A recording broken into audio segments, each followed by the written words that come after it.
Warning, sensitive images. Don't be vegan, because you will miss the opportunity to see hell. Our programs offer many languages. Please visit suprememastertv.com/schedule. So please, save the world with me. Help the animals who are suffering without anyone to rely on, without anyone to defend them, without a voice to speak out, to scream out for their suffering. Please do help. Help in any way you can. Show your friends the gruesome practices of the animal industry, of how we as humans lost our humanity, lost our humane quality, lost our compassion, lost our sympathy. We lose everything if we lose love. Please continue watching to find out more.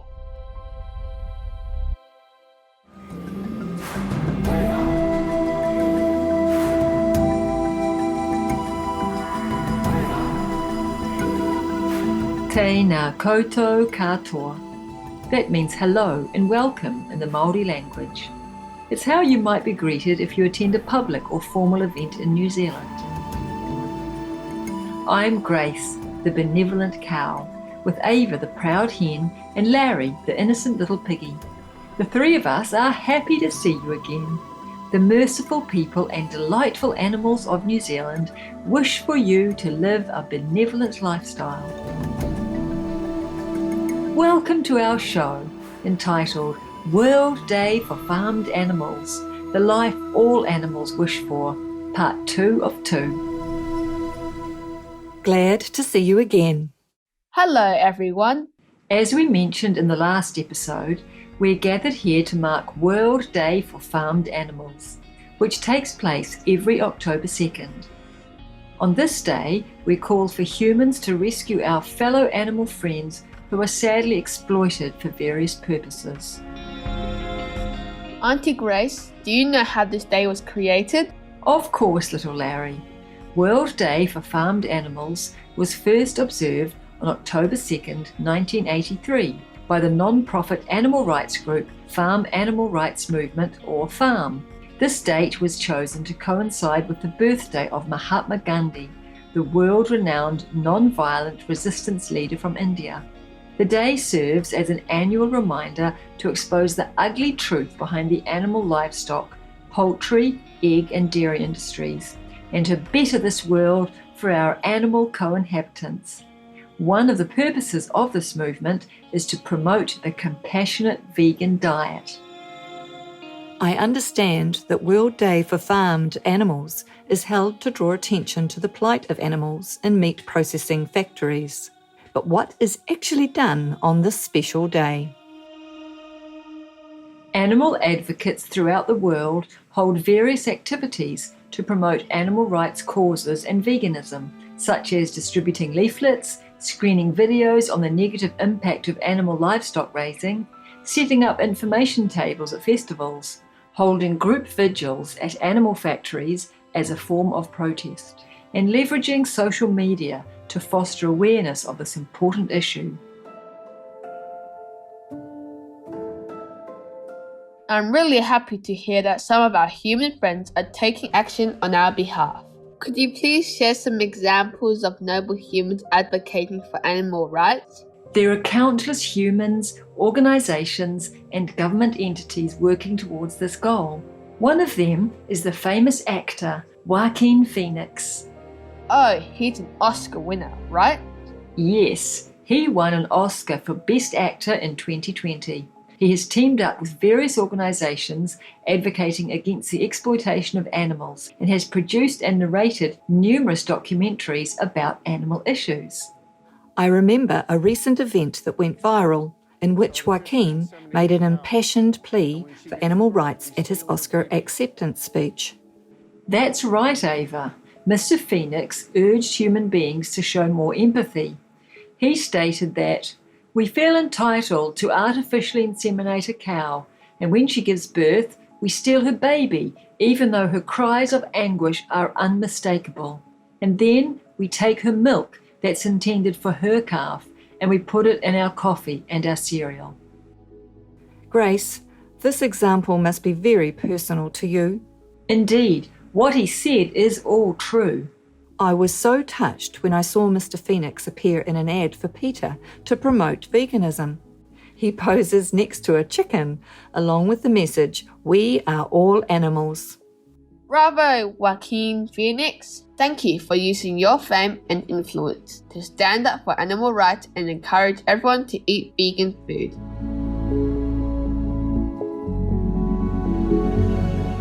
There is also the example of Jim Mellon, a billionaire investor and philanthropist who has had quite an eye for identifying emerging global trends. One of his latest observations is that the world is currently going through an agricultural revolution. Oh, what type of revolution? Mr. Mellon includes the animal industry in what he refers to as farming. He cautions that animal livestock raising is extremely damaging to the world because it is the largest source of greenhouse gas emissions. He is also concerned about the overuse of antibiotics by the animal livestock factories. Mr. Mellon has made 3 predictions for the next 10 years. First, that dairy farms will shut down, as evidenced by the decline in demand for dairy products around the world. Also, half of the meat consumed will not be from animal livestock factories, but instead be either plant-based or cultured meat grown in laboratories. Finally, half of the world's fish consumed by humans will also be produced using these more ethical methods. I'm happy to hear that.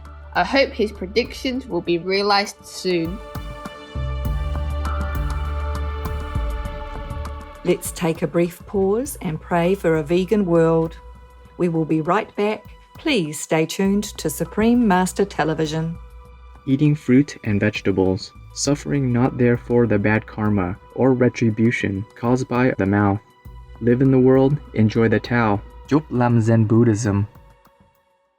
Warning: sensitive images.